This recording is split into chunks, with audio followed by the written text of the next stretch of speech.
తొలి క్యాబినెట్లో డిఎస్సి రాలే.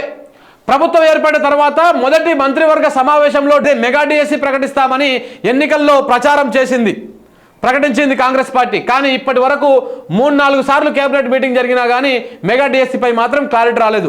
మేనిఫెస్టోలో చెప్పిన జాబ్ క్యాలెండర్ ప్రకారం ఫిబ్రవరి 1 తారీఖు నాడు గ్రూప్ 1 అపాయింట్మెంట్ లెటర్లు ఇవ్వాలి. కానీ ఇప్పటి వరకు దానికి సంబంధించిన పనులు ఏవి కూడా జరుగుతున్నట్టు కనపడడం లేదు. జరగవు కూడా మిత్రులారా, జరగవు కూడా, ఎక్కడ కూడా.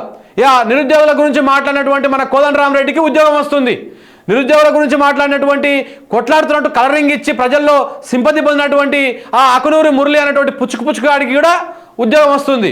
దాంతోపాటు పాషం యాదగిరి అన్న ముసలాయనకు ఇంకో బ్యాచ్కి వీళ్ళందరికీ ఉద్యోగాలు వస్తున్నాయి. రేపటినాడు ఎమ్మెల్సీ గానో కార్పొరేషన్ చైర్మన్లు గానో షెప్రాష్ పదవులు గానో ఏదో ఒక పదవులు అయితే వస్తున్నాయి వాళ్ళకు రేపటినాడు.